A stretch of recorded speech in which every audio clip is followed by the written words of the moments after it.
നല്ലൊരു വെച്ചൂർ കാളയാണിത്. അപ്പോൾ അതിൻ്റെ പൊക്കമാണെങ്കിലും കുറവ്, അതുപോലെ തന്നെ സൈസ് പൊതുവേ കുറവ്, അതിൻ്റെ ഹമ്പ് കണ്ട നമ്മൾ ഉപ്പ് അല്ല ഉപ്പുണി എന്ന് പറയുന്നത് അതിൻ്റെ ആ ഒരു വലിപ്പം. ഈ മുഖത്തിന് ഇങ്ങനെ ഒരു പരപ്പ് ശരിക്കും വെച്ചൂരിനുണ്ടായിരിക്കും അല്ലേ? അങ്ങനെ പറയുന്നു കേട്ടിട്ടുണ്ട്. അത് ഞാൻ വെച്ചൂരിനൊരു പരപ്പുണ്ട്, എല്ലാത്തിനും ഒരുപോലെയല്ല, അതിങ്ങനെ ഒരു പരപ്പുണ്ട് എല്ലാത്തിനും. പിന്നെ ചിലതിന് കൊമ്പ് വളരെ ചെറുതായിരിക്കും, ചിലതിന് കൊമ്പ് കുറച്ച് കാണും. അങ്ങനെ കൊമ്പും വ്യത്യാസമാണ്. കാരണം കൊമ്പിന് വേണ്ടിയിട്ടൊരു സെലക്ഷൻ നടന്നിട്ടില്ലല്ലോ, ഇവിടെയും നമ്മൾ ഒരിക്കലും ചെയ്തിട്ടില്ല. കാര്യം അതിനേക്കാൾ പ്രധാനമായ മറ്റു കാര്യങ്ങളുള്ളത് കൊണ്ട് ഒരിക്കലും കൊമ്പിന് വേണ്ടിയിട്ട് കൊമ്പ് ഇത്ര വേണം അല്ല ഇത്ര വേണ്ട എന്നുള്ള നിലയിലൊരു സെലക്ഷൻ നമ്മൾ ചെയ്തിട്ടില്ല. സുഹൃത്തുക്കളെ നമസ്കാരം. ഓർഗാനിക് കേരളത്തിൻ്റെ പുതിയ വീഡിയോയിൽ നിങ്ങൾക്ക് എല്ലാവർക്കും സുപരിചിതയായ, നിങ്ങൾക്ക് നല്ല ലോകമൊട്ടാകെ സുപരിചിതയായ നമ്മുടെ ശോശാമ്മ ടീച്ചറാണ്. വെച്ചൂർ പശുവിൻ്റെ സംരക്ഷണവുമായി ബന്ധപ്പെട്ട് പത്മശ്രീ നമ്മുടെ രാജ്യം നൽകി ആദരിച്ച ശോശാമ്മ ടീച്ചറാണ് ഇന്ന് നിങ്ങളുമായി സംസാരിക്കുന്നത്. അപ്പോൾ ശോശാമ്മ ടീച്ചറിലേക്ക് എന്നെ എത്തിച്ചത് ഈ പുസ്തകമാണ്. സോസാമ്മ ഐപ്പ് വെച്ചൂർപശു പുനർജന്മം എന്ന് പറഞ്ഞിട്ടൊരു പുസ്തകം ഈ കഴിഞ്ഞ ദിവസം വായിക്കുകയുണ്ടായി. അപ്പോൾ സത്യത്തിൽ നമ്മളെല്ലാവരും ഈ പുസ്തകം വായിക്കണം തീർച്ചയായിട്ടും. കാരണം ഈ നമ്മുടെ കേരളത്തിൻ്റെ തനതു പശുവായ വെച്ചൂരിനെ ഈ ഒരു നിലയിലേക്ക്, നമ്മൾ ഇന്ന് നിൽക്കുന്നത് വെറ്റിനറി കോളേജിലാണ്, തൃശ്ശൂർ മണ്ണൂത്തിയിലെ വെറ്റിനറി കോളേജിലാണ്. ശോശാമ്മ ടീച്ചർ ഈ വെച്ചൂർ പശുവിൻ്റെ സംരക്ഷണം ആരംഭിച്ച സ്ഥലത്ത് ആദ്യമായിട്ടൊരു പശുവിനെ കൊണ്ടുവന്ന് ഇറക്കിയ തൊഴുത്തിൻ്റെ മുൻപിലാണ് നമ്മൾ നിൽക്കുന്നത്. അപ്പോൾ ഈ വെച്ചൂർ പശു പുനർജന്മം എന്ന ഈ പുസ്തകം ശരിക്കും നമ്മുടെ ഈ വെച്ചൂരിൻ്റെ അമ്മ എത്രത്തോളം കഷ്ടപ്പെട്ടിട്ടാണ് ഈ ഒരു നിലയിലേക്ക് ഇന്നിവിടെ വന്നപ്പോൾ കൺകുളിർക്കെ കാണാൻ ഏകദേശം ഒരു 100-300ഓളം പശുക്കളുണ്ട്. അതുപോലെ തന്നെ ഞാനിവിടെ വന്ന് കണ്ടപ്പോൾ ഏറ്റവും ക്വാളിറ്റിയുള്ള ബുള്ളുകളുണ്ട്. നമ്മളെ അതിശയിപ്പിച്ചു പോകും നമ്മുടെ കാലി സമ്പത്തിനെ, അതായത് വെച്ചൂരെന്ന കാലിയെ സംബന്ധിച്ചിട്ടുള്ള നമ്മുടെ ആ സമ്പത്ത് അത്രത്തോളമുണ്ട്. അതിന് ഈ നിലയിലേക്ക് എത്തിച്ചത് നമ്മുടെ ശോശാമ്മ ടീച്ചറാണ്. അപ്പോൾ ശോശാമ്മ ടീച്ചറിൻ്റെ വിശേഷങ്ങളും ഈ പുസ്തകത്തിൽ അവർ സംസാരിച്ച ഒരുപാട് കാര്യങ്ങളും, വളരെ മനോഹരമായ ഒരുപാട് കാര്യങ്ങളുമാണ് നമ്മൾ ഈ വീഡിയോയിൽ ഉൾപ്പെടുത്തിയിരിക്കുന്നത്. ഇതിലൊരുപാട് വിവാദപരമായ കാര്യങ്ങളെല്ലാം ഉണ്ടെങ്കിലും അതെല്ലാം നിങ്ങൾ നേരിട്ട് പുസ്തകം വായിക്കുമ്പോൾ നിങ്ങൾക്ക് മനസ്സിലാവും. എങ്കിലും നമ്മൾ ഈ വെച്ചൂരിൻ്റെ ഈ സാധു ജീവിയെ ഈ ഒരു നിലയിലേക്ക് ഉയർത്തിയ സന്തോഷകരമായ ഒരുപാട് കാര്യങ്ങളാണ് നിങ്ങളുമായി പങ്കുവെക്കുന്നത്. ഇതുവരെ തന്ന എല്ലാ സപ്പോർട്ടോടും കൂടി കൂടെ ഉണ്ടാവുക. നമുക്ക് നമ്മുടെ വീഡിയോയിലേക്ക് പോവാം. ഒരുപാട് ആളുകൾ കാത്തിരിക്കുകയാണ് നമ്മുടെ വെച്ചൂരിൻ്റെ ഒരു സംരക്ഷണ പദ്ധതി, ഈ ഒരു ഇത്രയും വലിയൊരു നേട്ടം. ഈ ഒരു അവസരത്തിൽ നമ്മുടെ മലയാളികളോട് ഈ വെച്ചൂർ പശു സംരക്ഷണവുമായി ബന്ധപ്പെട്ടിട്ട് ടീച്ചർക്ക് എന്താണ് പറയാനുള്ളത്? എന്നു വെച്ചാൽ നമുക്കെല്ലാവർക്കും, മലയാളികൾക്കും അല്ലാത്തവർക്കും എല്ലാം ഒരു ചുമതലയുണ്ട്. നമ്മുടെ ചുറ്റുപാടുകളെ സംരക്ഷിക്കുക, നമ്മുടെ പരിസ്ഥിതിയെ സംരക്ഷിക്കുക, നമ്മുടെ ജൈവവൈവിധ്യം സംരക്ഷിക്കുക, ഇങ്ങനെയുള്ള ചുമതലകൾ നമ്മളിലുണ്ട്. കാരണം നമ്മുടെ പൂർവികർ ചെയ്തിരുന്നതായിട്ടൊരു കാര്യമാണ്. അവരത് ചെയ്തതുകൊണ്ടാണ് ഇന്ന് നമുക്ക് ഇതൊക്കെ കിട്ടിയിരിക്കുന്നത്. അപ്പം നമ്മുടെ ഒരു ചുമതലയെന്ന് പറയുന്നത് നമുക്ക് കിട്ടിയതിനെ നഷ്ടപ്പെടുത്താതെ നമ്മുടെ അടുത്ത തലമുറയിലേക്ക് കൈമാറുക എന്നുള്ളതാണ് നമ്മുടെ ചുമതല. കഴിഞ്ഞ ഒരു 100 വർഷം, പ്രത്യേകിച്ച് ഈ 50 വർഷമായിട്ട് ഒരുപാട് പാരിസ്ഥിതിക ദോഷങ്ങൾ വന്നിട്ടുണ്ട്. ഒരുപാട് അതിന് വിവിധങ്ങളായിട്ടുള്ള കാരണങ്ങളുണ്ട്. അപ്പോൾ നമുക്ക് കുറേയേറെ ചെറിയ ഇനം കാലികളുണ്ടായിരുന്നു. അതിനെ ആരും കാര്യമായിട്ട് ശ്രദ്ധിച്ചില്ല. വീടുകളിൽ വളർത്തുന്നുണ്ടായിരുന്നു, എന്നല്ലാതെ ഒരു സയൻറ്റിഫിക്കായിട്ട് ഉള്ള രീതിയിൽ അതിനെ ആരും നോക്കിയില്ല. തീർച്ചയായിട്ടും കർഷകർ അതിനെ സംരക്ഷിച്ചിട്ടുണ്ട്. ആ കാലത്ത് അവർക്കുണ്ടായിരുന്നതിനെ അതിനെ സ്നേഹിച്ച് വളർത്തിയിട്ടുണ്ട്. അതൊക്കെ ശരിക്കും നമുക്ക് വെച്ചൂരും കാസർഗോഡ് ഡ്വാർഫ് ഇങ്ങനെയുള്ളതല്ലാതെ തന്നെ നമുക്ക് വേറെ ഒരുപാട് നമ്മുടെ കേരളത്തിൻ്റെ പല, ഇപ്പം നമ്മുടെ ചെറുവള്ളി ഉണ്ട്, അതുപോലെ നമ്മൾ പെരിയാർ വാലി ഉണ്ട്, ഇങ്ങനെയുള്ള കുറച്ച് ഇതല്ലാതെ അറിയപ്പെടാതെ കിടക്കുന്ന ഒരുപാട് കാലിവർഗ്ഗങ്ങൾ നമുക്ക് ഉണ്ടായിരുന്നില്ലേ? ശരിക്കും നമുക്ക് മുഴുവനും നാടൻ പശുക്കളായിരുന്നല്ലോ. നമ്മൾ പണ്ടൊക്കെ ഞങ്ങളുടെയൊക്കെ ചെറുപ്പത്തിൽ പറയും ഒച്ചിറക്കാള. അപ്പോൾ അങ്ങനെ ഒരു അവിടെ ഉണ്ടായിരുന്നു. അതുപോലെ പല തരത്തിലുള്ളതുണ്ടായിരുന്നു. പക്ഷേ നമ്മുടെ ഈ സങ്കരവർഗ പ്രജനനം തുടങ്ങിയതിന് ശേഷം ഇവയൊക്കെ ഇല്ലാതെയായി. കാരണം നാടൻ പശുക്കളെ വിദേശ ജനുസുകളുമായിട്ട് ക്രോസ് ചെയ്ത് അതിൽ നിന്നുണ്ടാകുന്ന കുഞ്ഞുങ്ങളെ എടുത്ത് ആ സങ്കര പശുക്കളെയാണ് പിന്നെ ഉപയോഗിച്ചത്. കാരണം പാല് വർദ്ധിക്കാനായിട്ട് ആണ് അത് ഉപയോഗിച്ചത്.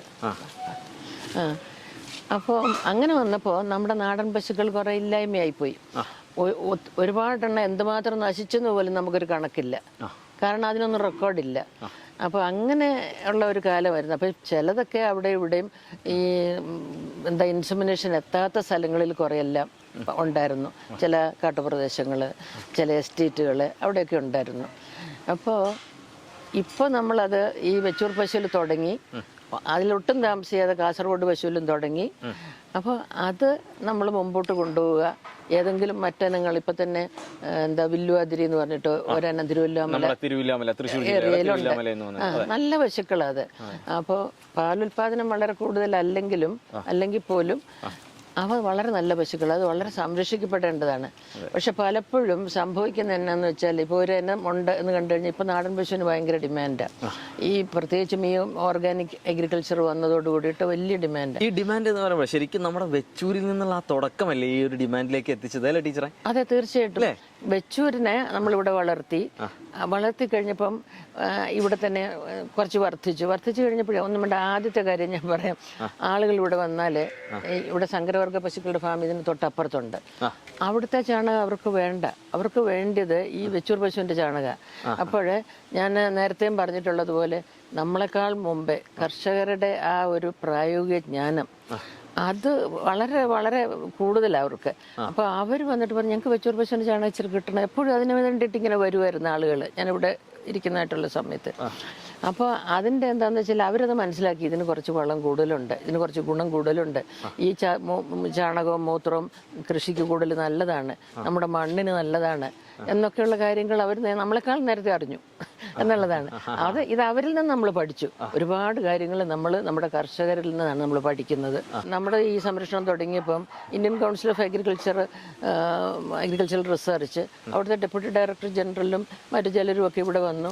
ഇത് നമ്മൾ ചെയ്തു എന്ന് കണ്ടപ്പോഴേ അവർക്ക് വലിയ സന്തോഷമായി. അവർ പറഞ്ഞു ഇന്ത്യയിലെ ആദ്യത്തെ ഒരു സംരംഭമാണല്ലോ, ഇത് ഞങ്ങൾ സപ്പോർട്ട് ചെയ്യും, ഇനിയും ഞങ്ങളതിനെ അങ്ങ് എടുത്തോളാം എന്നുള്ള രീതിയിലാണ് പറയുകയും അന്ന് മുതൽ 2003 വരെ ഫുൾ സപ്പോർട്ട് അവർ തന്നിട്ടുണ്ട്.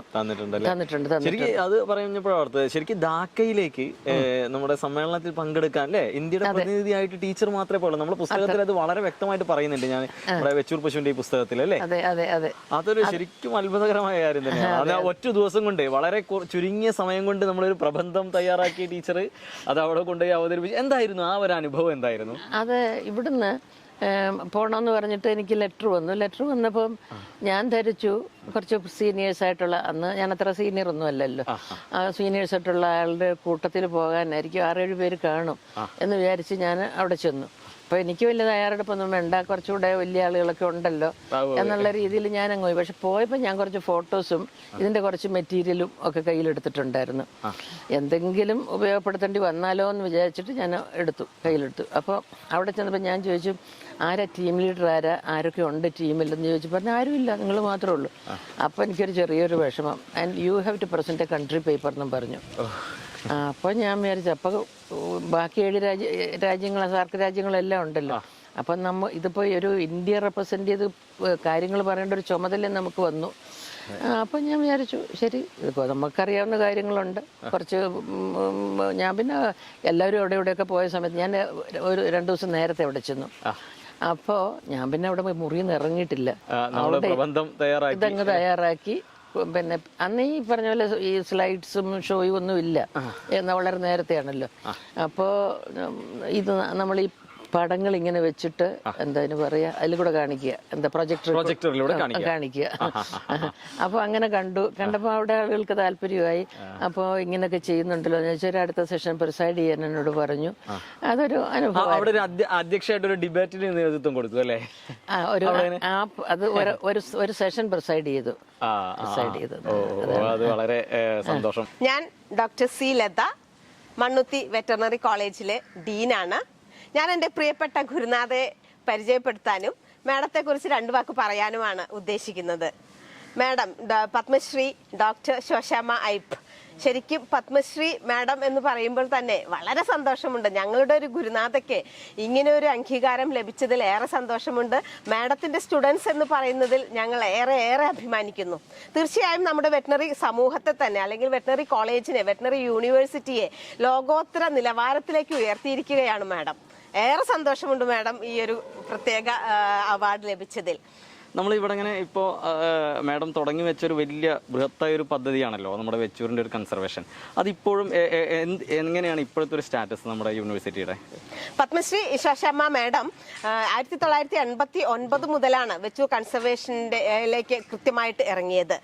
വെച്ചൂർ പശുക്കളുടെ പ്രൊപ്പഗേഷന് വേണ്ടി ഒരുപാട് പ്രയത്നിച്ചതാണ് മാഡം.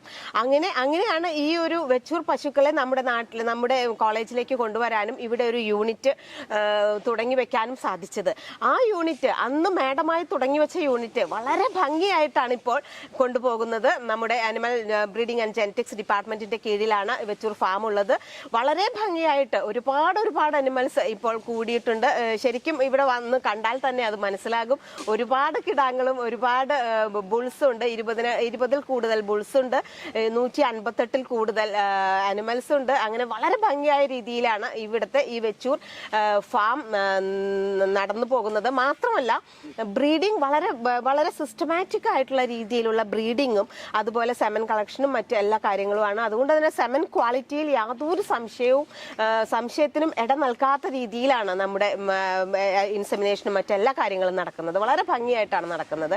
ആ കാര്യത്തിൽ മാഡവും ഏറെ സന്തോഷിക്കുന്നുണ്ട് എന്നുള്ളത് എനിക്കറിയാം. നമ്മളെ ഒരുപാട് കഷ്ടപ്പാടുകളും സങ്കടങ്ങളൊക്കെ സഹിച്ചിട്ടുണ്ട് നമ്മൾ വെച്ചൂരിനെ ഈ ഒരു നിലയിലേക്ക് എത്തിക്കാണ്. അപ്പോ നമ്മൾ ഈ കാണുന്നതാണല്ലോ അല്ലെ, നമ്മൾ ആദ്യമായിട്ട് കൊണ്ടുവന്ന് ഇറക്കിയത് ഇത് ഇവിടെ ഈ മുറ്റത്താണ് അല്ലേ? അതെ, ഈ കാണുന്ന ഷെഡിലേക്കാണ് കൊണ്ടുവന്നത്. ഈ കാണുന്ന ഷെഡിലേക്കാണ് നമ്മൾ ആദ്യം പള്ളിയാണോ കൊണ്ടുവന്നത്? അല്ല, ആദ്യം ഒരു 8 ഉരുക്കളെ കൊണ്ടുവന്നു. അതിനകത്ത് 4 പശുക്കള്, 2 കിടാക്കള്, ഒരു വയസ്സ് പ്രായമായ ഒരു പശുക്കുട്ടി, പിന്നെ ഒരു ബുള്ള്.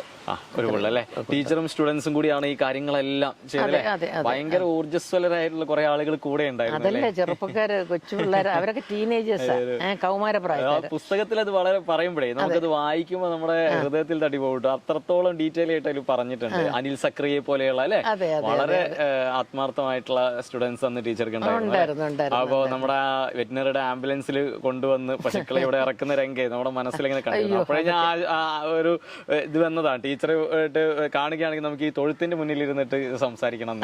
എനിക്ക് വളരെ സന്തോഷം ഇവിടെ വരികയെന്ന് പറയുന്നത്. എനിക്കൊരു വലിയ സന്തോഷം, വലിയൊരു ഊർജ്ജം. അത് പലപ്പോഴും ഒരു പ്രധാന പ്രശ്നം ഉന്നയിച്ചിരുന്നത് ഒറിജിനൽ വെച്ചൂരല്ല നമ്മളിവിടെ കൊണ്ട് സംരക്ഷിച്ചിരുന്നത്. അങ്ങനെയുള്ള ഒരുപാട് കാര്യങ്ങൾ പല ആളുകളും പല മേഖലയിൽ നിന്നും പറഞ്ഞിരുന്നല്ലോ. ടീച്ചറുടെ ഒരു അഭിപ്രായം, നമ്മളെ ഇപ്പൊ സാധാരണക്കാരനായ ഓരോ മലയാളിയും യൂണിവേഴ്സിറ്റിയും തരുന്ന ഓരോ പശുക്കളിലും നല്ല വിശ്വാസമുണ്ട്. അപ്പോൾ ടീച്ചറുടെ ഒരു അഭിപ്രായം എന്താണ്? ഇതിനുള്ളൊരു ഇതെന്താണ്? നമ്മളിപ്പം ആദ്യം പോയി തിരഞ്ഞ് കണ്ടപ്പോഴേ നമ്മൾ കിട്ടിയതിനെയൊക്കെ നമ്മൾ വാങ്ങിച്ചു. അതിൻ്റെ പെഡിഗ്രി ഒന്നും നമ്മുടെ കയ്യിലില്ല. പക്ഷെ നമ്മുടെ കാഴ്ചയിൽ വെച്ചൂരെന്ന് തോന്നിയതിനെ നമ്മൾ വാങ്ങിച്ചു. മറ്റൊരു കുട്ടനാട്ടിൽ നിന്നുള്ള പരിചയത്തിൽ അല്ലേ? കുട്ടനാട് കുട്ടിക്കാലത്ത് പരിചയം. കൂടാതെ അനിൽ സക്കറിയെ പോലെയുള്ള ആളുകളെന്ന് പറഞ്ഞാൽ ഭയങ്കര ഒരു വിഷനുള്ള ആളുകൾ. അവര് ഞാൻ പറയും, ഞാനതിനെ കണ്ട പരിചയത്തിൽ എന്ന് പറയുന്നത് കണ്ണടച്ച അനിൽ സക്കറിയ പറയും.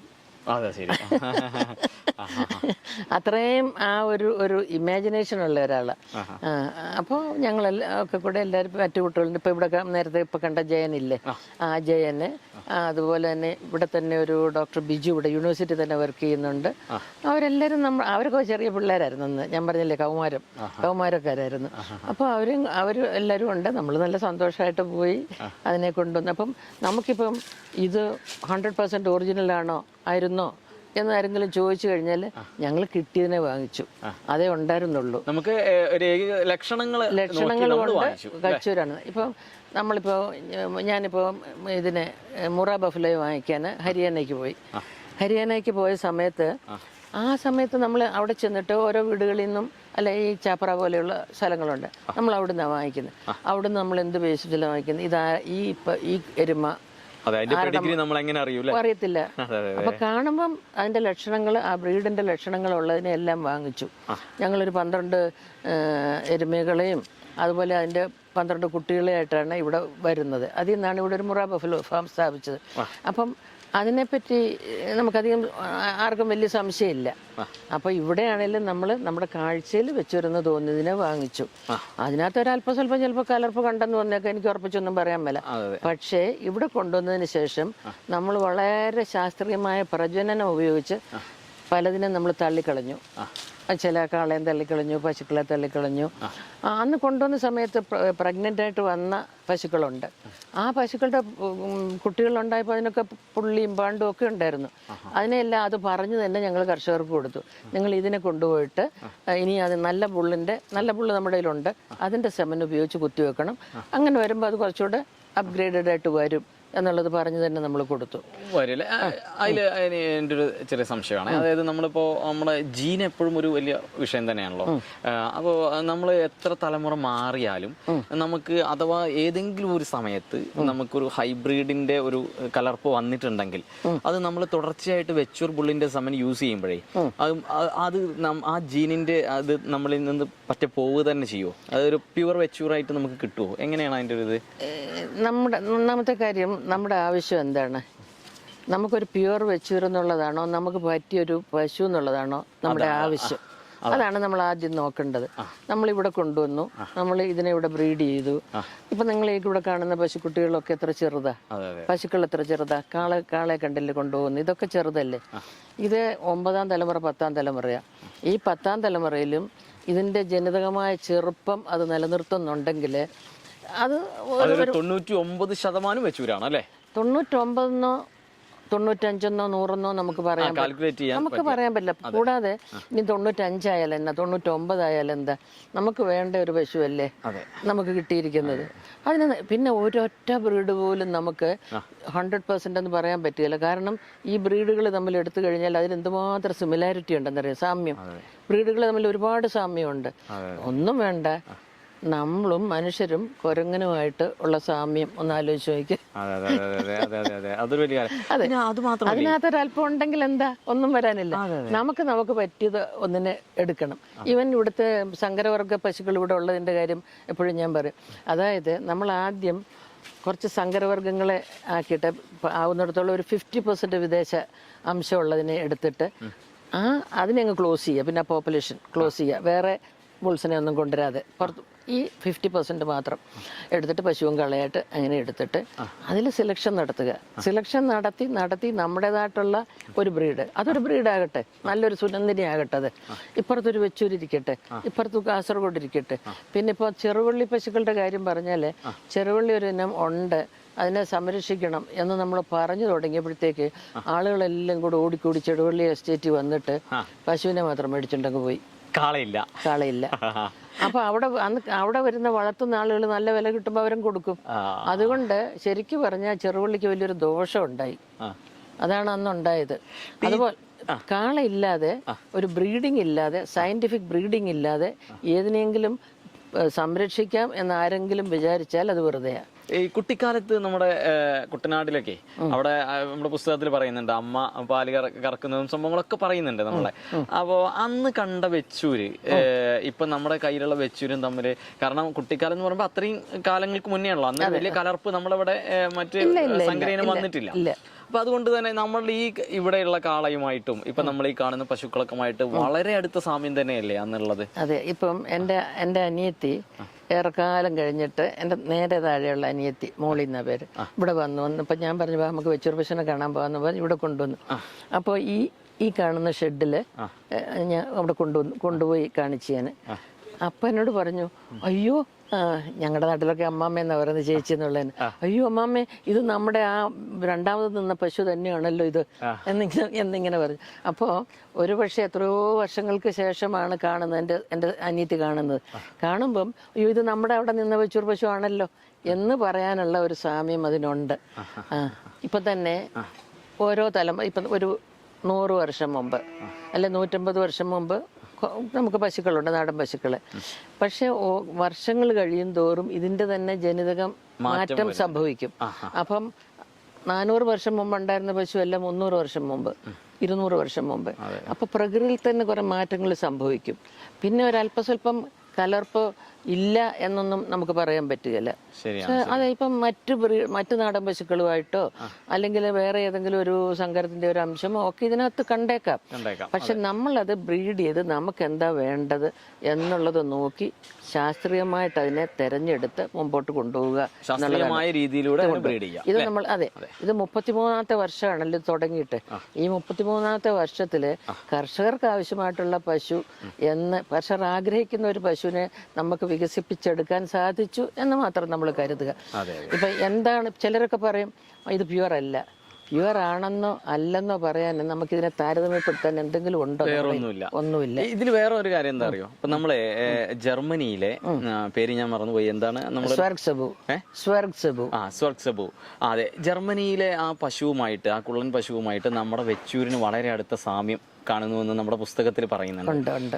അപ്പോ ആ പശു ശരിക്കും അത് നമ്മൾ ഈ കൺസർവേഷൻ തുടങ്ങിയതിന് ശേഷമാണ് ആ താരതമ്യ പഠനം നടത്തിയിട്ടുണ്ടായിരിക്കുക. ഈയിടെയാണല്ലോ. അപ്പൊ സ്വാഭാവികമായിട്ടും ഈ പശു നിന്നുള്ള ഇത് കളക്ട് ചെയ്തിട്ടാവുമല്ലോ അതിനുമായിട്ട് താരതമ്യം ചെയ്തിട്ടുണ്ടായിരിക്കും. അതെ, അപ്പൊ സ്വാഭാവികമായിട്ടും നമുക്ക് ഈ വെച്ചൂരിനെ നമുക്ക് പരിപൂർണമായി വിശ്വസിച്ചുകൂടെ? കാരണം എന്താ വെച്ചാൽ ഇതിന്റെ ഒരു പൂർവികർ അവിടെ ഉണ്ടെന്ന് നമ്മൾ പറയപ്പെടുമ്പോൾ അത് ഏകദേശം നമുക്ക് ഇപ്പോ ടീച്ചർ പറഞ്ഞ ജനിതക മാറ്റങ്ങൾ ഒരു പക്ഷെ വന്നിട്ടുണ്ടായിരിക്കാം കാലാന്തരത്തിൽ, എങ്കിൽ പോലും നമുക്കത് ഏകദേശം ഉറപ്പിക്കാമല്ലോ അല്ലേ? നമുക്ക് അതല്ല അതിന്റെ ഗുണം എന്ന് വെച്ചാല് നമുക്ക് ചില സ്ഥലങ്ങളിലെ പശുക്കളുമായിട്ടുള്ള ആ ഒരു ബന്ധം എന്താണെന്നുള്ളത് കണ്ടുപിടിക്കാം. അപ്പോൾ തന്നെ ഇത് ഒരു പക്ഷേ ഇവിടെ നിന്ന് അല്ലെങ്കിൽ ഒരു പക്ഷേ ശ്രീലങ്കയിൽ നിന്നായിരിക്കാം ഏതോ ഒരു കാലഘട്ടത്തിൽ അത് അവിടെ പോവുകയും അവരതിനെ തന്നെ ബ്രീഡ് ചെയ്യുകയൊക്കെ ചെയ്ത് അങ്ങനെ ഒരു വർഗ്ഗം അവിടെയുണ്ട്. അപ്പം എനിക്ക് അതിശയം തോന്നിയ ഒരു കാര്യം എന്താണെന്ന് വെച്ചാൽ ഈ കാസർഗോഡുള്ളതിന് പശുവിനോടുള്ളതിനേക്കാൾ കൂടുതൽ സാമ്യം ജനിതകമായിട്ട് ഈ സ്വർഗ്സബുമായിട്ട് വന്നു എന്നാണ് ആർട്ടിക്കിളിൽ പറയുന്നത്. അത് ഒരു കൂട്ടം ആളുകൾ ചേർന്നിട്ടാണ് അത് ശരിക്കുന്നത്. 7-8 പേര് കൂടി ചെയ്ത ഒരു വർക്കാണത്. അത് ലാബിലൊക്കെ കൊണ്ടുപോയി ജീനോമിക് സ്റ്റഡീസൊക്കെ നടത്തിയിട്ട് പറയുന്നതാണ്. അപ്പം ഇതുപോലെ തന്നെയാണ് മറ്റു പല കാര്യങ്ങളും. നമ്മുടെ ഈ കൺസർവേഷൻ കൊണ്ടുള്ള ഒരു ഗുണം ഇങ്ങനെയുള്ള ചില കാര്യങ്ങൾ, ചില ബ്രീഡുകൾ തമ്മിലുള്ള ബന്ധം, അതുപോലെ തന്നെ ഇപ്പം പണ്ട് കാലത്ത് അത് കണ്ടുപിടിക്കാനായിട്ട് പണ്ട് കാലത്ത് നമ്മൾ വിശ്വസിക്കുന്നത് എല്ലാ വൻകരകളെല്ലാം ഒരുമിച്ച് കിടന്നിരുന്നെന്നും അങ്ങനെ ഇതിപ്പോ തന്നെ അതെ എല്ലാം ഒരുമിച്ച് അപ്പം അതെ എല്ലാം പൊട്ടി അങ്ങോട്ടും ഇങ്ങോട്ടും എല്ലാം പോയി എന്നൊക്കെ ഉള്ളതാണ് നമ്മൾ പറയുന്നത്. അപ്പം ഇവിടുത്തെ ഒരു കര വേറൊരു സ്ഥലത്ത് ചെന്നു, അപ്പൊ ഇവിടുത്തെ ജീവജാലങ്ങളും അവിടെ ചെന്നു എന്നുള്ളത് വരാം. അത് പക്ഷേ ഈ വെച്ചൂരിന്റെ കാര്യത്തിൽ അങ്ങനെ നമുക്ക് ഞാൻ പറയുന്നില്ല, കാരണം എനിക്കതിന് തെളിവ് കൂടുതലും നമുക്ക് ശ്രീലങ്കയിൽ നിന്ന് പോയത് തന്നെ ആവും അല്ലേ? ശ്രീലങ്കയിൽ നിന്നോ അല്ലെങ്കിൽ ഈ നമ്മുടെ ഇവിടുന്ന് എങ്ങാനും കോഴിക്കോട് നിന്നോ, കോഴിക്കോട് ഇല്ലായിരുന്നു വെച്ചൂർ പശു എങ്കിലും എങ്ങനെയാലും പോയല്ലേ, എന്തായാലും ഒരു ബന്ധം ഉണ്ട് എന്നുള്ളത് അത് മറ്റു പല വിധത്തിലുള്ള സ്റ്റഡീസിലും അത് കണ്ടു. നമുക്ക് ശരിക്കും നമ്മുടെ മലയാളികളടക്കമുള്ള ആളുകൾ ഈ ഒരു കാര്യത്തിൽ എങ്ങനെയാണ് ഇതിൻ്റെ ഒരു ശ്രദ്ധ കേന്ദ്രീകരിക്കേണ്ടത്? നാളെയും നമുക്ക് ഈ വെച്ചൂർ പശുവിനെ എന്നും നമ്മുടെ കൂടെ കൊണ്ട് നടത്താൻ നമ്മൾ ഏറ്റവും കൂടുതൽ ശ്രദ്ധിക്കേണ്ട കാര്യം എന്താണ്? നമുക്ക് നമുക്കൊരു മറ്റ് ക്രോസ് ബഡ്സിൻ്റെത് പോലെയുള്ള ഒരു സെൻട്രലിൽ നിന്നുള്ള ഒരു സപ്ലൈ ഉണ്ടെങ്കിൽ നല്ലതാണ്. പക്ഷെ പലപ്പോഴും നമുക്കൊരു പ്രശ്നം ഉണ്ടായി പോകുന്നത്, ഇത് പല ആളുകളല്ലേ ഇതിനെ എടുക്കുകയും സെമൻ ഇതൊക്കെ ചെയ്യുന്നത്. അപ്പോൾ ചില സ്ഥലത്ത് ചെല്ലുമ്പം വെച്ചൂർ പശു ഉണ്ട്, അതിനൊന്ന് കുത്തിവെക്കണം എന്ന് പറഞ്ഞ് ചെല്ലുമ്പം ശരിയായിട്ടുള്ള വെച്ചൂർ ബുള്ളിനെ അല്ല കുറച്ച് എങ്കിലും ലഭിക്കുന്നത്. കൂടാതെ ഇപ്പം ഇവിടുന്ന് കൊടുക്കുന്ന സെമനാണെന്ന് വെച്ചാൽ അവർ ഇന്നൊരു നമ്പർ പറയും, അല്ല ഇന്ന ഒരു നമ്പറും പേരും കൊടുക്കും ഈ ബുള്ളിൻ്റെ ആണെന്നുള്ളത്. അത് നമ്മൾ എടുത്തു കഴിഞ്ഞാൽ നമുക്ക് പുറകോട്ട് ഇത്ര ജനറേഷൻ പെഡിഗ്രി ഉണ്ട് അങ്ങനെയുള്ളതിനെ കൊടുക്കുന്നത്. പക്ഷെ മറ്റൊരു സോഴ്സിൽ നിന്നും പെഡിഗ്രി കൊടുക്കുന്നില്ല എന്നുള്ളതാണ് കാര്യം. പിന്നെ ചെയ്യാവുന്ന എന്നാന്ന് വെച്ചാൽ ഇവിടെ ഒരുപാട് ബുൾസൊക്കെ ഉണ്ടല്ലോ, ഈ കളക്കിടാവിനെയൊക്കെ വാങ്ങിച്ചിട്ട് അതല്ലെങ്കിൽ നല്ല കർഷകരുടെ കയ്യിൽ നല്ല പെഡിഗ്രി ഉള്ളതുണ്ട്, അതിൻ്റെ കളക്കിടാവിനെ വാങ്ങിച്ചിട്ട് ഓരോ സ്ഥലങ്ങളിൽ കൊണ്ടുവന്ന് നിർത്താം. അത് നാച്ചുറൽ ക്രോസിങ്ങിന് ഉപയോഗിക്കുകയും ചെയ്യാം. അത് ചെയ്യാവുന്ന ഒരു കാര്യമാണ്. കാരണം ചില നമുക്ക് എത്തിപ്പെടാനൊക്കെ പ്രയാസമുള്ള സ്ഥലങ്ങളിലൊക്കെ സ്ഥലമൊക്കെ ഉള്ളവർക്ക് ഒരു ബുള്ളിനെ നിർത്താം, അടുത്തുള്ളവർക്കും അത് ഉപകരിക്കും ക്രോസ് ചെയ്യാനായിട്ട്. അങ്ങനെ ചെയ്യാവുന്ന ഒരു കാര്യമാണ്. പിന്നെ വെച്ചൂർ ട്രസ്റ്റിന് കുറച്ച് ബുൾസ് ഉണ്ട്. അത് ഈ കോവിഡ് കാലമൊക്കെ ആയപ്പോഴത്തേക്ക് അതൊരു ബുദ്ധിമുട്ടിലായി, എങ്കിലും ഇപ്പോൾ അത് റീസ്റ്റാർട്ട് ചെയ്യുന്നുണ്ട്. ചെയ്തു എന്ന് ഞാൻ പറയുന്നില്ല, ചെയ്യുകയാണ്. അപ്പോൾ അവിടെ കുറേ പേർക്കൊക്കെ അവിടെയും കൊടുക്കാം. അവിടെയൊക്കെ നമുക്ക് നല്ല പെഡിഗ്രി ഉള്ള ആനിമൽസ് ഉണ്ട്, എല്ലാം ഉണ്ട് അല്ലേ? പക്ഷെ ഇപ്പൊ നമുക്ക് ഇതൊരു നല്ലോണം പ്രജനനത്തിൽ ശ്രദ്ധിച്ചില്ലെങ്കിൽ നമ്മൾ ഈ കൊണ്ടുവന്ന ഇത്രയും ഡെവലപ്പ് ചെയ്തുകൊണ്ട് വന്ന ഈ വെച്ചൂർ പശുക്കള് നമ്മള് കൈമോശം വന്നു കൈമോശം വന്നു. അത് ശരിക്കും നമ്മൾ ഓരോ മലയാളികളും നമ്മളെ ഈ വീഡിയോ കാണുന്ന എല്ലാവരും ശ്രദ്ധിക്കേണ്ട ഒരു ശ്രദ്ധിക്കേണ്ടതായിട്ടുള്ള ഒരു കാര്യമാണ്. കാരണം ഇതിനെപ്പറ്റി ആധികാരികമായി സംസാരിക്കാൻ കഴിയുന്ന ഒരു വ്യക്തിയാണ് നമ്മളോട് പറയുന്നത്. ഒരു കാരണവശാലും നമ്മൾ ഇത് ഒരു ക്രോസ് ബ്രീഡിങ്ങിലേക്ക് ഇനി കൊണ്ടുപോകരുത്. നമ്മുടെ പശുക്കളെ എന്നും നമ്മൾ സംരക്ഷിക്കണം. ഇതിൽ ശരിക്കും കൺസർവേഷൻ ട്രസ്റ്റിന്റെ വർക്കുകളിലൊക്കെ ടീച്ചർ ഇപ്പോഴും സജീവമായിട്ട് ചെയ്യുന്നുണ്ട്. ഞാൻ ഈയിടെയും പോയിരുന്നു. ഒരു 4 ബുൾസ് ഉണ്ട് നമുക്ക്, അവിടെ ഞാൻ പോയിരുന്നു. ഇപ്പോൾ ഈ ഒരു ഇനിയിപ്പം അടുത്ത ആഴ്ച അവിടെ പോകണമെന്ന് വിചാരിക്കുന്നു. എന്നിട്ട് അതൊന്ന് സ്റ്റാർട്ട് ചെയ്യണം, റീസ്റ്റാർട്ട് ചെയ്ത് കുറേ പേർക്കെങ്കിലും എത്തിക്കാനായിട്ട് സാധിക്കണം. പിന്നെ നമുക്ക് മറ്റൊരു ദോഷം വരുന്നത് എന്നാന്ന് വെച്ചാൽ ഈ പശുവിന് ഇപ്പം നല്ല വിലയുണ്ടല്ലോ. ഈ വിലയുള്ളത് കൊണ്ട് കാസർഗോഡോ അല്ലെ ഏതെങ്കിലും ഒരു നാടൻ പശു ചെറുതിനെയൊക്കെ കാണിക്കാം. കർഷകർക്ക് പലർക്കും കൃത്യമായിട്ട് ഇതായത് വെച്ചൂർ പശു എന്ന് അറിഞ്ഞുകൂടാ. അപ്പോൾ അവരോട് പറയും ശരിക്കുള്ള വില ഇത്രയൊക്കെയാണ്, പക്ഷെ ഞാൻ വേണമെങ്കിൽ നിങ്ങൾക്ക് ഒരു 50,000 രൂപയ്ക്ക് തന്നേക്കാം. നമ്മുടെ നാട്ടിലെ വലിയ ക്രോസ്ബെഡ് പശുവിന് അതിൽ കൂടുതൽ വിലയില്ല, എറൗണ്ട് അങ്ങനെ ആയിരിക്കുന്നു. അപ്പോൾ ഇത് കേട്ടിട്ട് ആളുകൾ വാങ്ങിക്കും, വെച്ചൂർ പശുവാണെന്ന് വിചാരിച്ച്. അങ്ങനെ ധാരാളം പേര് ഒരുപാട് കാശുണ്ടാക്കിയിട്ടുണ്ട് മറ്റുള്ളവരെ കളിപ്പിച്ച്.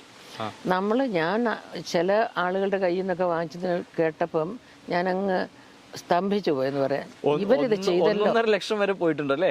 പോയിട്ടുണ്ട്, അതെ അങ്ങനെ വരെ പോയിട്ടുണ്ട്. 1.25 ലക്ഷമൊക്കെ സാധാരണ അങ്ങനെ പോയിട്ടുണ്ട്. 1.5 ലക്ഷം വരെ പോയി കാണുമായിരിക്കും.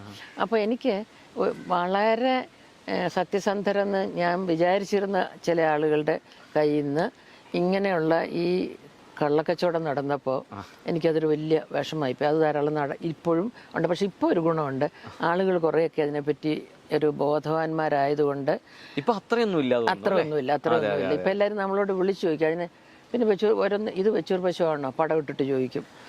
അപ്പോൾ നമുക്ക് പടം കണ്ടിട്ട് പറയാൻ പറ്റില്ല. ഞങ്ങൾ ഇങ്ങനെ ഒരു പെഡിഗ്രി ഉള്ള ഒരു പോപ്പുലേഷനെയാണ് നമ്മൾ നോക്കുന്നത്. അപ്പോൾ അതിനകത്ത് ഒരു സാമ്യമുള്ള ഒരു ആളെ കാണിച്ചിട്ട് ഇപ്പം നമുക്ക് വേണമെന്ന് വെച്ചാൽ ഇവിടെ വരുന്ന ബംഗാളികളില്ലേ, ബീഹാറികളില്ലേ, അവരൊക്കെ കാണിച്ചിട്ട് ഇത് മലയാളിയാണോ എന്ന് ചോദിച്ചാൽ എങ്ങനെ ഇരിക്കും? അതുപോലെ തന്നെയാണ് മറ്റനത്തിൽപ്പെട്ടതിനെയൊക്കെ ചെറിയ ഒറ്റ നോട്ടത്തിൽ നമുക്ക് പറയാൻ കഴിയില്ല. അത് പറയരുത്.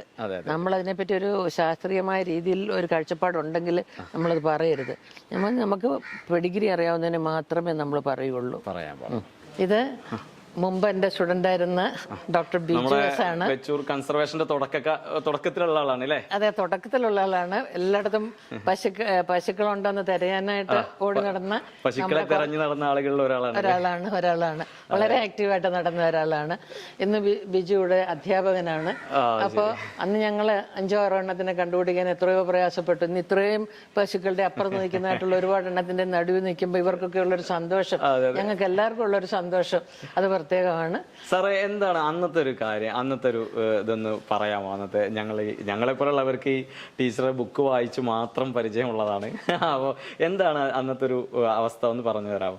ഒരുപക്ഷെ നമുക്ക് അറിയാവുന്നതുപോലെ കേരളത്തിലെ സൈലന്റ് വാലി പ്രസ്ഥാനമൊക്കെ ആക്റ്റീവായി പാരിസ്ഥിതിക അവബോധമൊക്കെ കേരളത്തിൽ വളരെ സജീവമായി നിന്ന ഒരു കാലഘട്ടത്തിന് ശേഷമായിരിക്കും ഒരുപക്ഷെ നമ്മളെല്ലാവരും തന്നെ ആ കാലഘട്ടത്തിൽ ഈ കോളേജിലേക്ക് വിദ്യാർത്ഥികളായിട്ട് പഠിക്കുവാൻ എത്തുന്നത്.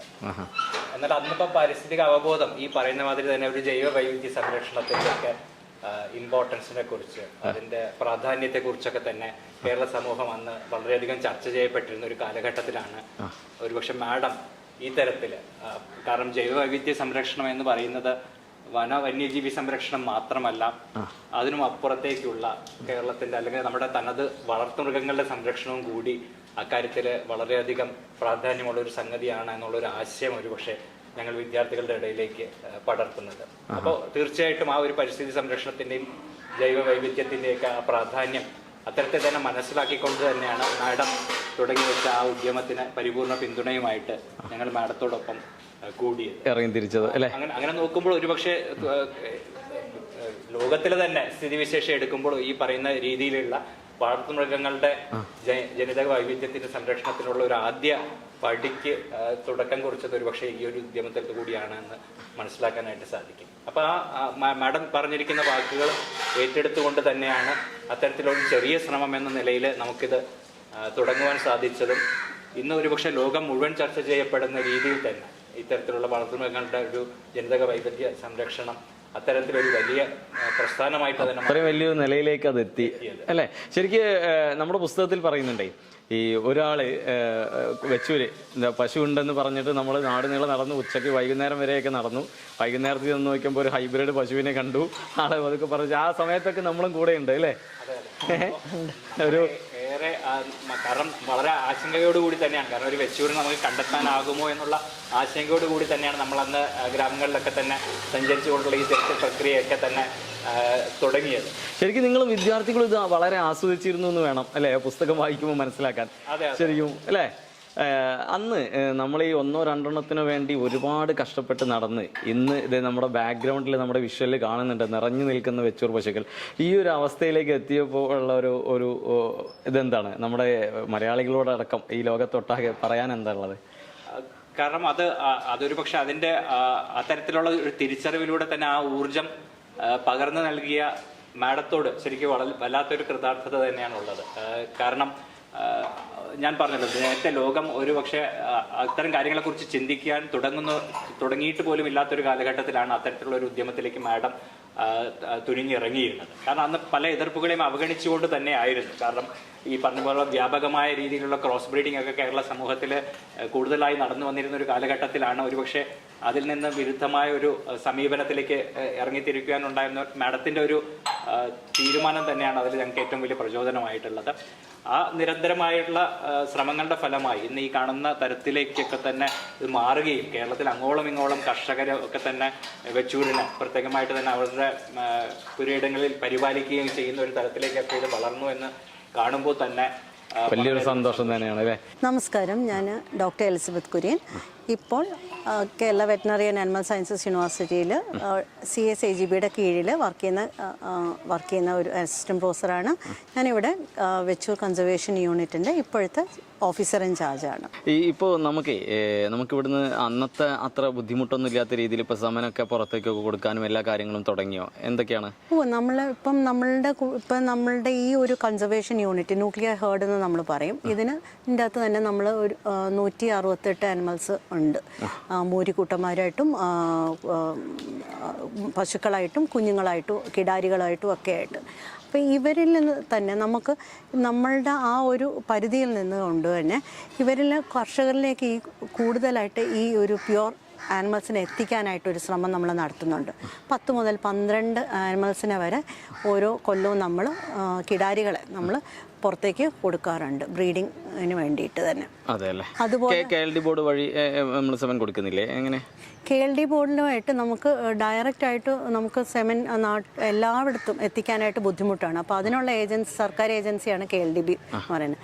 അപ്പോൾ KLD ബോർഡുമായിട്ട് നമ്മൾക്ക് അവർക്ക് എപ്പം ഒരു മൂരിക്കുട്ടന് ആവശ്യമുണ്ട്, അവരുടെ ബുള്ള് അവർ പീരിയോഡിക്കായിട്ട് ചേഞ്ച് ചെയ്യുന്നതാണ്. അപ്പോൾ അവർ നമ്മളെ അപ്രോച്ച് ചെയ്യും. അവർ വന്ന് അവരുടെ സെലക്ഷൻ പ്രൊസീജിയറിൽ കൂടെ നമ്മളുടെ ഇവിടെ നിന്ന് പെഡിഗ്രീഡ് ബുൾസിനെ എടുത്ത് പോവുകയും ചെയ്യും. അതുവഴി നമുക്ക് നമ്മളുടെ ഫീൽഡ് യൂണിറ്റിലേക്ക് മാത്രമല്ല നമ്മളുടെ സർവീസ് ലിമിറ്റ് ചെയ്യാൻ കഴിയുന്നത്. കേരളത്തിൽ ഉടനീളം ആർക്കൊക്കെ ഈ വെച്ചൂരിൻ്റെ നല്ല സെമൻ വേണം അവർക്കെല്ലാം നമുക്ക് അതാത് അവരുടെ വീട്ടിൻ്റെ അടുത്തുള്ള മൃഗസംരക്ഷണ കേന്ദ്രമായിട്ട് ഇത് ചെയ്താൽ അവർക്ക് ലഭിക്കുന്ന രീതിയിലുള്ള ഒരു അറേഞ്ച്മെന്റ് നമുക്ക് ചെയ്യാൻ കഴിഞ്ഞിട്ടുണ്ടല്ലേ? നമ്മൾ ഇപ്പോൾ നിൽക്കുന്നത് ബുൾ ഷെഡിലാണ്. ഇവിടെ നമ്മുടെ മുമ്പിലും പിന്നിലുമായിട്ട് ധാരാളം ബുൾസ് ഉണ്ട്. അതിൽ കുറച്ച് കാസർഗോഡും ഉണ്ട്, ഭൂരിഭാഗവും വെച്ചൂരിൻ്റെയാണ്. ഇവിടെ നിൽക്കുമ്പോൾ നമുക്ക് കാളകൾ കൂടുതൽ ആവശ്യമാണ്. കാര്യം ഇപ്പം നമ്മൾ നോക്കുമ്പം ഇപ്പം നമുക്ക് 100 പശുവുണ്ട്, അല്ലെങ്കിൽ 120 പശുവുണ്ട്. അതിന് 1-2 ബുൾസിൻ്റെ ആവശ്യമുള്ളൂ ചെന പിടിക്കാനായിട്ട്. പക്ഷേ ആ ജൈവ വൈവിധ്യം നിലനിർത്താനായിട്ട് ധാരാളം കാളകളുടെ ആവശ്യമുണ്ട്. അതിവിടെ ചെയ്യുന്നുണ്ട്. അപ്പോൾ ഞാൻ ഇപ്പോൾ പുറകോട്ടൊന്ന് ആലോചിക്കുകയായിരുന്നു. അതായത് ഒരു ബുള്ളിനെ കിട്ടാൻ വേണ്ടിയിട്ട് എത്രമാത്രം കഷ്ടപ്പെട്ടിട്ടുണ്ട്. കിട്ടുമെന്ന് പോലും പ്രതീക്ഷിക്കാത്ത ഒരു സമയത്ത് ആണ് അന്ന് ഞങ്ങൾ ശരിക്കും വെച്ചൂർ ബുള്ള് അല്ലാന്ന് ഞങ്ങൾ അറിഞ്ഞുകൊണ്ടൊരു ബുള്ളിനെ വാങ്ങിച്ചിട്ടുണ്ട്. അത് കഴിഞ്ഞിട്ട് പിന്നെ നമുക്കൊരു വെച്ചൂർ പുള്ളി, നല്ലൊരു കറുത്ത പുള്ളിനെ കിട്ടി. അതാണ് ഞാൻ പള്ളി എന്ന് പറഞ്ഞ് കിട്ടിയത്.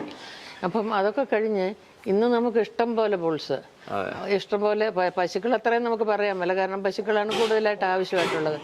അപ്പൊ ഇപ്പൊ ഇവിടെയൊക്കെ വന്ന് നിൽക്കുമ്പം വലിയൊരു സന്തോഷമാണ്. നല്ലോണം വലിയ പ്രയത്നത്തിന്റെ ഒരു അതെ, ഇവിടെ വന്ന് കാണുമ്പം ഒരു വലിയൊരു സന്തോഷമാണ് തീർച്ചയായിട്ടും. സാധാരണ ജനങ്ങളുടെ ഇടയിൽ ഒന്ന് രണ്ട് കാര്യങ്ങൾ ഇങ്ങനെ കടന്നു കളിക്കുന്നുണ്ട്. ഈ വെച്ചൂർ പശുവിന്റെ പാലിൽ ബീറ്റാ കേസിൻ എന്ന് പറഞ്ഞ ഒരു ഘടകത്തിന്റെ അംശം കൂടുതലാണെന്നും അത് വളരെ ഗുണം ചെയ്യുമെന്നും അതുകൊണ്ടാണ് വെച്ചൂർ പശുവിന് ഇത്രയും വില വരുന്നതെന്നും ഒക്കെ പറഞ്ഞ് ഒരുപാട് കാര്യങ്ങൾ പല ആളുകളിലും പറഞ്ഞു കേട്ടിട്ടുണ്ട്. അതിൻ്റെ ഒരു സത്യാവസ്ഥ എന്താണ്? നമ്മുടെ എല്ലാ നാടൻ പശുക്കളും, അപ്പോൾ ഞാൻ പറഞ്ഞ നമ്മുടെ ഈ കുറിയ നാടൻ പശുക്കൾ എല്ലാവർക്കും ഒരേ ഗുണം തന്നെയാണോ ഉള്ളത്, അതോ വെച്ചൂരിന് എന്തെങ്കിലും പ്രത്യേകതയുണ്ടോ? ഇപ്പം നമ്മൾ സാധാരണ A1 പാല്, A2 പാലെന്ന് പറയും. അപ്പോൾ ആൽഫ ലാക്ടാൽബമിൻ്റെ ആ ഒരു ഇതനുസരിച്ചിട്ടാണ് നമ്മൾ പറയുന്നത്. അപ്പോൾ ഈ A2 മിൽക്ക് എന്ന് പറയുന്നത് ഈ വെച്ചൂരിൻ്റെ മാത്രം ഒരു പ്രത്യേകതയല്ല. നമ്മുടെ ഇന്ത്യൻ ബ്രീഡ്സ് മുഴുവനും, ഇന്ത്യൻ ബ്രീഡ്സിനൊക്കെ ബോസ് ഇൻഡിക്കസ് വിഭാഗത്തിൽപ്പെട്ടതിൻ്റെ എല്ലാം പാല് A2 മിൽക്കാണ്, A2 പാലാണ് അതിനുള്ളത്. അതുപോലെ തന്നെ ഇപ്പം നമ്മൾ ഒട്ടകത്തിൻ്റെ പാലോ അല്ലെങ്കിൽ ഈവൻ ഹ്യൂമൻ മിൽക്ക്, മുലപ്പാല്, അതിൽ A2 ആണുള്ളത്. ഈവൻ പട്ടിയുടേതും A2 ആണ്. അതുകൊണ്ട് A2 എന്ന് പറയുന്നത് അത് പലതിലുമുള്ള ഒരു കാര്യമാണ്. അപ്പോൾ അല്ലാതെ തദ്ദേശീയം എന്ന് തന്നെ പറയാം. അതെ അതെ, നമ്മുടെ അതെന്ന് പറയാം. എനിക്ക് മറ്റുള്ളിടത്തെ കാര്യങ്ങൾ, അവിടുത്തെ പശുക്കളുടെ A1 മിൽക്കാണ്. അപ്പോൾ A2 മിൽക്കാണ് ആദ്യമേ ഉണ്ടായിരുന്നതെന്നും ആ പ്രത്യേക ജീനിന് ഒരു രൂപമാറ്റം വന്നിട്ടാണ് A1 ആയതെന്നും പറയപ്പെടുന്നു. അപ്പോൾ നമ്മൾ ഈ A2 എന്ന് പറയുന്നത് വെച്ചൂരിൻ്റെ മാത്രം ഒരു പ്രത്യേകതയൊന്നുമല്ല, നമ്മുടെ എല്ലാ നാടൻ പശുക്കളുടെയും, ഇന്ത്യയിലെ എല്ലാ പശുക്കളുടെയും പ്രത്യേകത തന്നെയാണ്. പക്ഷെ ഇപ്പോൾ മറ്റു രാജ്യക്കാർ ഇതിന് മേന്മയുണ്ടെന്ന് പറഞ്ഞിട്ട് അവരുടെ പശുക്കളിലെ പാല് A2 ആയിട്ട് കൺവേർട്ട് ചെയ്യാനായിട്ട് ശ്രമിക്കുകയും അങ്ങനെ ചെയ്ത് കൊടുക്കുകയും ചെയ്യുന്നുണ്ട്. അമേരിക്ക, ഓസ്ട്രേലിയ, മറ്റു രാജ്യങ്ങളിലെല്ലാവരും ലേബൽ ചെയ്തിട്ട് A2 മിൽക്ക് എന്ന് ലേബൽ ചെയ്തിട്ട് ബോട്ടിലാക്കി കൊടുക്കുന്നുണ്ട്. പല ആളുകളും പറഞ്ഞു കേട്ടിട്ടുണ്ട്. ഇപ്പോൾ പ്രധാനമായിട്ടും നമ്മളെ സോഷ്യൽ മീഡിയ പോലെയുള്ളതും അല്ലെങ്കിൽ ഇന്നത്തെ നമ്മുടെ സമൂഹത്തിലൊക്കെ വരുന്നൊരു പ്രധാന ചർച്ചയാണ്.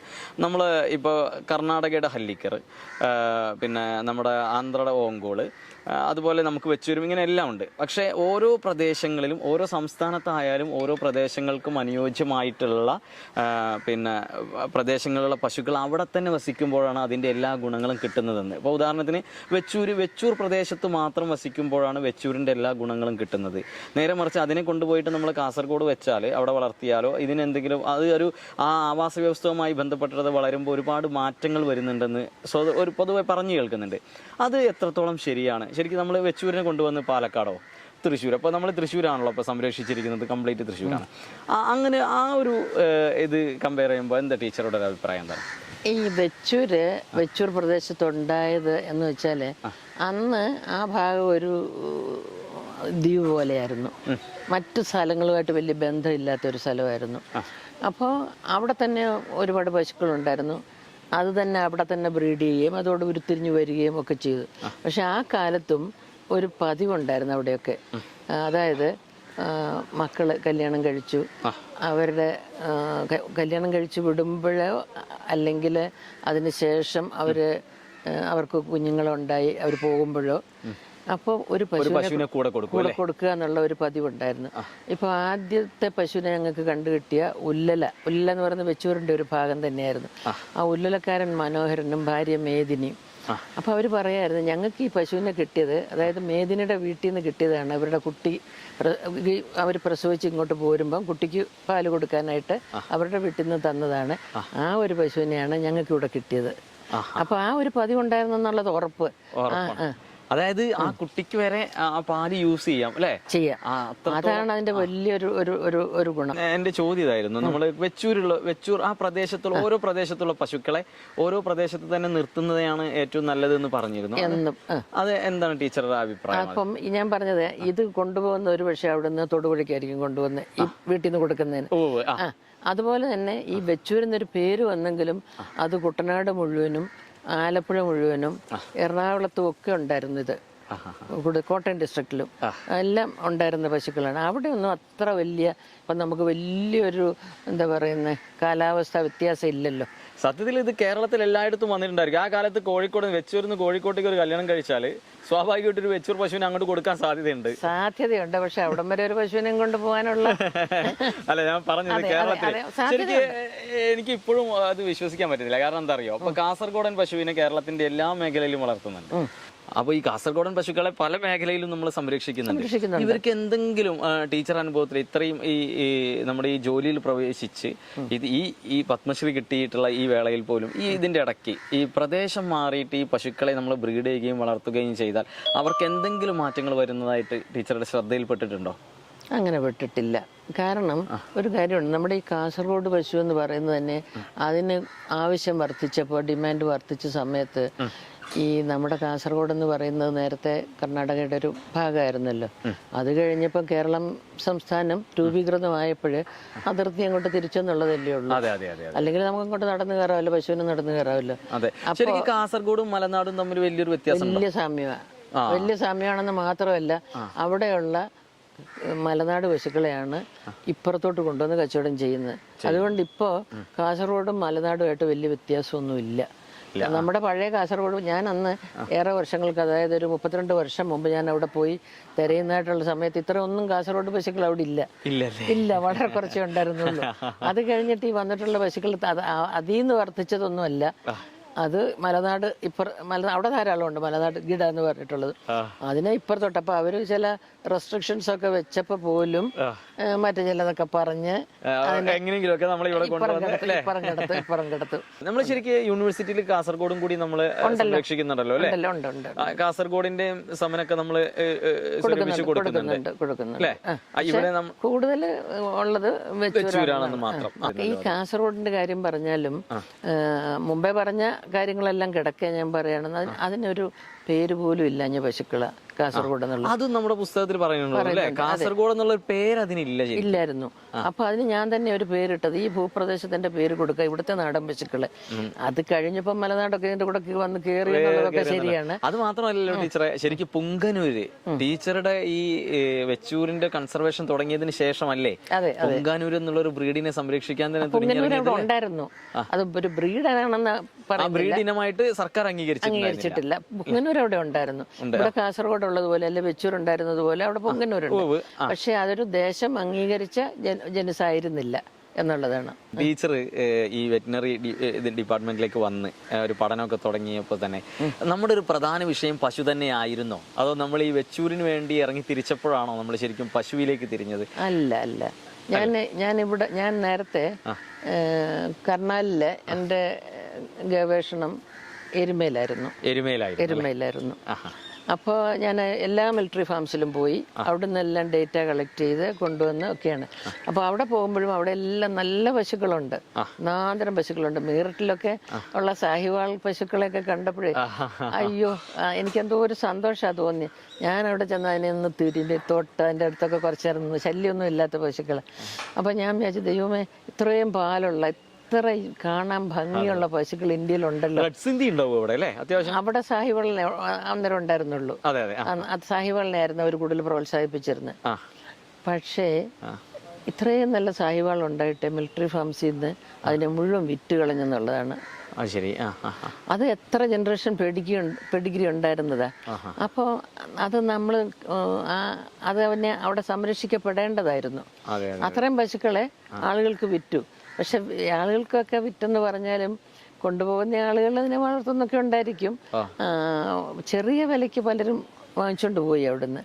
പക്ഷെ ആ 100 കൊല്ലത്തെ റെക്കോർഡ് ഉണ്ടായിരുന്നതിന് എവിടെ കാണും അങ്ങനെ? അത് മിലിറ്ററി ഫാംസിൽ, അത് ബ്രിട്ടീഷേഴ്സിന്റെ കാലത്ത് തുടങ്ങിയതായതുകൊണ്ട് അതിനെ അതുപോലെ അതിനെ സംരക്ഷിച്ചിരുന്നു. അതിന്റെ റെക്കോർഡ് കീപ്പിങ്ങും എല്ലാം വളരെ ഭംഗിയായിരുന്നു അതിന്റെ കാര്യങ്ങളെല്ലാം. നമ്മൾ ഈ റെക്കോർഡ് കറക്റ്റ് ആയിരിക്കണം. അതുകൊണ്ടാണ് ഇപ്പൊ ഈ ഓരോ കിടാവ് ഇവിടെ ജനിക്കുമ്പോഴും ഇതിന് എത്ര ഭാരമുണ്ട്. ശരാശരിയായിട്ട് പിന്നെ പശുക്കുട്ടികളാണ് ഒരു 10 കിലോ, കാളക്കുട്ടിയാണ് 11 കിലോ. അപ്പൊ തന്നെ അതിനെ തൂക്കും, വെയിറ്റ് എടുക്കും. അതുപോലെ തന്നെ അതിന്റെ ഈ നമ്മൾ ഗർത്ത്, ഈ ചെസ്റ്റിൻ്റെ അവിടെയുള്ള ആ മുൻകാലുകളുടെ അവിടുത്തെ വളവെടുക്കും. നീളം അളക്കും, ഇതെല്ലാം ചെയ്ത് പിന്നെ ഈ വയറിൻ്റെ ഭാഗത്തുള്ള ചുറ്റളവ് ഇതെല്ലാം എടുത്ത് റെക്കോർഡ് ചെയ്യും. അത് ഞാൻ നേരത്തെ ഞങ്ങൾ എല്ലാ 3 മാസം കൂടുമ്പോഴും ചെയ്തുകൊണ്ടിരുന്നു, നേരത്തെ എടുക്കുന്നുണ്ടായിരുന്നു.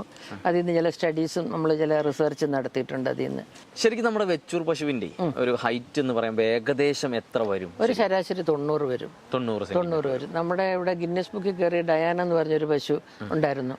അതിന് 82 ഉണ്ടായിരുന്നുള്ളൂ, 82 സെന്റിമീറ്റർ ഹൈറ്റ് ഉണ്ടായിരുന്നുള്ളൂ. അങ്ങനെ ഇപ്പൊ ഇത് എപ്പോഴും ഒരു ആവറേജ് ആണല്ലോ നമ്മൾ പറയുന്നത്. അപ്പൊ ചിലപ്പോൾ ചില പശുവിന് 91 കണ്ടെന്നിരിക്കും. അതെ, അങ്ങനെ. അപ്പം നമ്മളൊരു ശരാശരിയൊക്കെ നോക്കുകയാണെങ്കിൽ നമ്മളൊരു 90 എന്ന് പറയുമെങ്കിലും ഒരു കർഷകരുടെയും എല്ലാം കൂടെ നമ്മളൊരു ആവറേജ് എടുക്കുകയാണെങ്കിൽ ഒരു പക്ഷെ അതിൽ താഴെ നിൽക്കും. ഈ അടുത്ത കാലത്ത് നമ്മൾ പത്രങ്ങളിലൊക്കെ കണ്ടിരുന്നു, മാണിക്യം എന്ന് പറഞ്ഞിട്ട് കേരളത്തിൽ നിന്നൊരു വെച്ചൂർ പശുവിനെ നമ്മൾ കണ്ടിട്ട് റെക്കോർഡ് നേടിയിട്ടുണ്ടെന്ന്, ഗിന്നസിലെ റെക്കോർഡ് നേടിയത്. അപ്പോൾ ഡയാനയാണോ ശരിക്ക് മാണിക്യമാണോ നിലവിൽ നമ്മുടെ ഇതിൽ കിടക്കുന്നത്? ഡയാനയുടെ ഒരു റെക്കോർഡ് അവിടെ കിടപ്പുണ്ട്. ഡയാന ഒരു വെച്ചൂർ പശുവാണ്, അതൊരു പശുവാണ്. ഈ മാണിക്യം എന്ന് പറയുന്നത് അതൊരു പശു എന്ന് നമുക്ക് പറയാൻ പറ്റുകയില്ല, കാര്യം അത് പ്രസവിച്ചിട്ടില്ല. നമ്മളെപ്പോഴും പ്രസവിച്ച അതിനെയാണ് നമ്മൾ പശു എന്ന് പറയുന്നത്. ഡയാനയ്ക്ക് കുട്ടികളുണ്ടായിട്ടില്ല. അപ്പോൾ അതുകൊണ്ട് നമ്മൾ അതിനെ അതിൽ നിന്ന് തീർച്ചയായിട്ടും ഡയാനയ്ക്ക് കുട്ടികളുണ്ടായിട്ടില്ലേ? ഡയാനയ്ക്കുണ്ട്, ഡയാനയ്ക്ക് 2 കുട്ടികളുണ്ടായിട്ടുണ്ട്. മറ്റേതിന് മാണിക്യത്തിൻ്റെ കാര്യമാണ്. കാരണം ഞാൻ അതിനെ കണ്ടിട്ടുണ്ട്, എക്സിബിഷന് കൊണ്ടുവന്നിട്ട്. ബാലകൃഷ്ണൻ എന്ന് പറയുന്ന അദ്ദേഹത്തെ ഞാൻ കണ്ടു. അപ്പം ഞാൻ ചോദിച്ചു. അപ്പം എനിക്ക് മനസ്സിലായത് അത് ചെറിയൊരു ഇതിനെ കണ്ട് കൗതുകം തോന്നി വാങ്ങിച്ചതാണ്. പിന്നെ അതങ്ങോട്ട് പോപ്പുലറായി എന്നുള്ളതാണ്. നല്ല നല്ല നല്ല നല്ല ഭംഗിയുള്ള ഒരു ഭംഗിയുള്ള പശു എന്ന് ഞാൻ പറയുന്നില്ല, ഭംഗിയുള്ള ഒരു കിടാവെന്ന് പറയാവോ എന്താന്ന് എനിക്കറിഞ്ഞു. ഒരു ഫീമെയിലാണ് എന്ന് മാത്രമേ എനിക്ക് പറയാൻ പറ്റൂ. എൻ്റെ പേര് ജയൻ ജോസഫ്, ഞാനൊരു വെറ്റിനറി ഡോക്ടറാണ്. വെച്ചൂർ പശുക്കളുടെ സംരക്ഷണവുമായി ആദ്യകാലം മുതൽ തന്നെ പ്രവർത്തിച്ചു വരികയും ഇപ്പോൾ വെച്ചൂർ കൺസർവേഷൻ ട്രസ്റ്റിൻ്റെ മാനേജിങ് ട്രസ്റ്റിയും കൂടിയാണ്. ടീച്ചറുടെ പ്രവർത്തനങ്ങൾ നമ്മുടെ വെച്ചൂർ പശു സംരക്ഷണത്തിൻ്റെ പേരിൽ നമുക്ക് പത്മശ്രീ അവാർഡ് കിട്ടിയതിൽ വളരെയധികം സന്തോഷമുണ്ട്. അത് നമ്മൾ തുടക്കകാലം മുതലേ ഉണ്ട് അല്ലേ? തുടക്കകാലം മുതലേ ഞാൻ ഇതിൽ പ്രവർത്തിച്ചു വരുന്ന ഒരാളാണ്. ടീച്ചറുടെ സ്റ്റുഡൻ്റ് ആയിരുന്നു. പിന്നെ അതുകൂടാതെ അന്ന് നമ്മൾ കൂട്ടുകാരൊക്കെ കൂടി ഇങ്ങനെ അനിലിൻ്റെ നേതൃത്വത്തിൽ ഇങ്ങനെ നടക്കുന്ന ഒരു ഗ്രൂപ്പും കുറച്ച് പ്രകൃതി സംരക്ഷണവും, നമ്മൾ കോളേജിൽ ഒരുപാട് മരങ്ങൾ നടുന്നതിനും അതുപോലെ പക്ഷി നിരീക്ഷണം, കാട്ടിൽ പോക്ക് ഒക്കെ ആയിട്ട് നടന്നിരുന്ന ഒരു ഗ്രൂപ്പിലെ മെമ്പറും കൂടിയായിരുന്നു. അങ്ങനെ നമ്മൾ അന്ന് കാലത്ത് നമ്മൾ ഇതിനെ അന്വേഷിക്കാൻ പോവുകയും നമ്മുടെ കൂട്ടുകാരുടെ കൂടെ പല സ്ഥലത്ത് പോവുകയും, അപ്പോൾ അതിലൊരു ഇതിൻ്റെ ഹൈറ്റ് ഒക്കെ അളക്കാനായിട്ട് ഇത് പരിചയക്കാരായിട്ട് വളരെ നല്ല രീതിയിൽ അണങ്ങുമെങ്കിലും അപരിചിതരമായിട്ട് ഈ പശുക്കൾ വല്ലാതെ അടുക്കില്ല, അവർ ചവിട്ടുകയൊക്കെ ചെയ്യും. അപ്പം ഞാൻ അന്ന് ചെയ്തിരുന്ന എൻ്റെ ഒരു ഇത് 90 സെൻറ്റിമീറ്റർ താഴെയാണ് ഈ പശു ആണോ എന്നറിയാൻ വേണ്ടിയിട്ട് നമ്മൾ ചെയ്തിരുന്ന എൻ്റെ പാൻറ്റിൻ്റെ പോക്കറ്റിൻ്റെ ഈ കീഴ്ഭാഗം 90 സെൻറ്റിമീറ്ററാണ് അന്ന് ഞാൻ അളന്നപ്പോൾ ഉണ്ടായിരുന്നത്. അപ്പം ഞാനിങ്ങനെ കൈവച്ചിട്ട് ഇങ്ങനെ പതുക്കെ ഇതിൻ്റെ സൈഡിൽ കൂടെ ഇങ്ങനെ നടന്നു പോകും. അപ്പം ഇതിന് താഴെയാണെങ്കിലാണ് 90 സെൻറ്റിമീറ്റർ എന്നുള്ള നമ്മൾ ഉറപ്പാക്കാനായിട്ട് അന്ന് ചെയ്തിരുന്ന കാര്യങ്ങളൊക്കെ. അങ്ങനെയൊക്കെ ചെയ്തിട്ടാണ് നമ്മളിതിനെ കണ്ടെത്തുകയും പിന്നെ നാട്ടുകാരുടെ സഹകരണവും അങ്ങനെ എല്ലാവരുടെ സഹകരണം കൊണ്ടും നമ്മുടെ കർഷകരുടെ സഹകരണം കൊണ്ടും പ്രകൃതി സംരക്ഷണത്തിൽ വർക്ക് ചെയ്യുന്നവരുടെ സഹകരണം കൊണ്ടൊക്കെ നമ്മൾ ഇന്ന് ഈ നിലയിലേക്ക് എത്തി. സുഹൃത്തുക്കളെ, അപ്പോൾ നിങ്ങൾ നമ്മുടെ വെച്ചൂരിൻ്റെ ഈ വിശേഷങ്ങൾ നിങ്ങൾ കേട്ടുവല്ലോ അല്ലേ? ബാക്കി കാര്യങ്ങളെല്ലാം ഈ പുസ്തകത്തിലുണ്ട്. നമുക്ക് പരിമിതികളുണ്ട് നമ്മുടെ വീഡിയോയിൽ ചേർക്കാൻ, കാരണം അത്രത്തോളം കാര്യങ്ങൾ നമുക്ക് സംസാരിക്കാനുണ്ട്. അപ്പോൾ വെച്ചൂർപശു പുനർജന്മം എന്ന ഈ പുസ്തകം നിങ്ങൾ എല്ലാവരും വായിക്കണം. ശോശാമ്മ ടീച്ചർ ഇവിടെ ചെയ്തു വെച്ച ഈ കാര്യങ്ങൾ നമ്മളെ കൊണ്ട് പറ്റാവുന്ന രീതിയിൽ എല്ലാവരും കഴിയാവുന്നവരൊക്കെ ഒരു വീട്ടിലൊരു വെച്ചൂർ പശുവിനെ വളർത്തണം. അതിൻ്റെ പെഡിഗ്രി നമ്മുടെ യൂണിവേഴ്സിറ്റിയുമായൊക്കെ ബന്ധപ്പെട്ട് വളരെ കറക്റ്റായി കൊണ്ടുപോകണം. അടുത്ത വരും തലമുറകൾ നമ്മളെ ഈ പശുക്കളെ നമ്മുടെ കേരളത്തിലൊട്ടാകെ എല്ലായിടത്തും എത്തിക്കട്ടെ. നമുക്ക് ഒരു പത്മശ്രീയൊക്കെ നേടി എന്നെങ്കിലും നമ്മൾ അടുത്ത് വന്ന് ശോശാമ്മ ടീച്ചറോട് സംസാരിക്കുമ്പോഴേ ഇത്രയും ലാളിത്യത്തോടെ ആളുകൾ ഇരിക്കും എന്നുള്ളത് നമുക്ക് ഇവിടെ വന്നപ്പോഴാണ് മനസ്സിലാവുന്നത്. അത്രയും ഒരുപാട് സന്തോഷത്തോടു കൂടിയാണ് ഈ ഒരു വീഡിയോ നമ്മളിവിടെ വൈൻഡപ്പ് ചെയ്യുന്നത്. കാരണം അത്രയും സന്തോഷമുണ്ട്. വലിയ ഈ ലോകത്തിന് തന്നെ ഏറ്റവും മാതൃകയായിട്ട് നമ്മുടെ കേരളം, കൊച്ചു കേരളത്തെ ഇത്രയും വലിയൊരു ഉയരത്തിലേക്ക് എത്തിച്ച ശോശാമ്മ ടീച്ചർക്ക് ഇത്രയും നേരം നമ്മളോട് സഹകരിച്ച് നമ്മുടെ കൂടെ നിന്ന് എല്ലാ കാര്യങ്ങളും പറഞ്ഞു തന്ന്, ഈ പ്രായത്തിലും കാലുകൊണ്ട് നിൽക്കാൻ വയ്യ വേദനയാണ് എങ്കിൽ പോലും നമ്മളെ കൂടെ ഇത്രയും നേരം നിന്ന് സംസാരിച്ചു. അതിലെല്ലാം ഈ ഓർഗാനിക് കേരളത്തിന് ഒരുപാട് സന്തോഷമുണ്ട്. ഈ വീഡിയോ ലോകമൊട്ടാകെ എത്തിക്കണം. നമ്മുടെ നാടും ശോശാമ്മ ടീച്ചറും നമ്മുടെ പശുക്കളും എല്ലാം ഈ ലോകമൊട്ടാകെ അറിയട്ടെ. ഇതുവരെ തന്ന എല്ലാ സപ്പോർട്ടോടും കൂടി കൂടെ ഉണ്ടാവുക. ഒട്ടും വൈകാതെ നമുക്ക് അടുത്തൊരു വീഡിയോ